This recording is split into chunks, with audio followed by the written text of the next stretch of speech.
ကြက်ချောက်မှာလာလေးစားကျင်တာနဲ့ပဲအိမ်မှာကိုယ်တိုင်လှုပ်စားဖြစ်ပါတယ်။အရင်ဦးဆုံးကြက်ချောက်လေးတွေကိုရေဆေးတန်းစင်ပြီးတော့ရေနွေးဆူဆူထဲမှာခဏလေးအရင်ဆုံးပြုတ်ပြီးလိုက်ပါမယ်။9မိနစ်လောက်ပြုတ်ပြီးပြီဆိုရင်တော့အဆယ်ပြီးတော့မှနောက်ထပ်တရေထဲမှာအရသာလေးထည့်ပြီးတော့မှပြုတ်ပြီးလိုက်ပါတယ်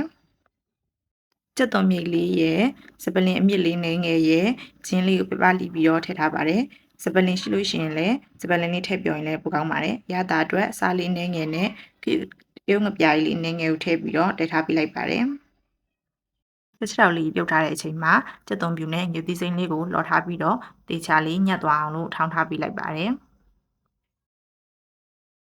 ကြက်ချောက်လေးတွေကိုနိုင်ဝက်လောက်ကြာအောင်ပြုတ်ပြီးတဲ့နောက်မှာတော့ပကံတစ်ခုတည်းကိုဆဲထည့်ပြီးတော့ရေခဲရေလေးနဲ့ခဏလောက်စိမ်ထားပြလိုက်ပါတယ်။ခုဆိုရင်တော့စတုပ်ပါတော့မယ်ခုနကထောင်းထားတဲ့ငွေသီးစိမ်းကြက်သွန်ပြူထောင်းထားတာလေးကိုထည့်တယ်ပြီးလို့ရှိရင်မာလာမုန့်လေးတစ်စုံလောက်ကိုထည့်ထားပါတယ်နောက်မာလာအနှစ်ကိုတစ်စုံသက်သားလောက်လေးသုံးထားပါတယ်ကြက်ချောက်အနေများပေါ်မူတည်ပြီးတော့လူတို့အဆင်ပြေတယ်လို့ထည့်လို့ရပါတယ်ပြီးရင်တော့အရသာအတွက်အချုံမုန့်လေးနဲ့ငယ်နဲ့အပြားလေးနဲ့ငယ်ကိုစီလေးနဲ့ငယ်ပဲငပြားလေးနဲ့ငယ်ကိုထည့်ပြီးတော့အရသာလေးတေချာဝင်သွားအောင်လို့နေထားပေးလိုက်ပါတယ်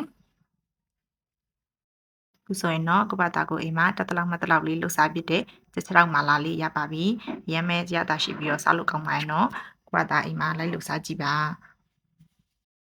ရေတတာထဲမှာတနားရီလောက်ထည့်ထားပြီးတော့မှစားလို့ရှိရင်တော့ပို့ပြီးတော့စားကောင်းပါတယ်အဆုံးထိကြည့်ရှုပေးတဲ့အတွက်ကျေးဇူးများကြီးတင်ပါတယ်ရှင်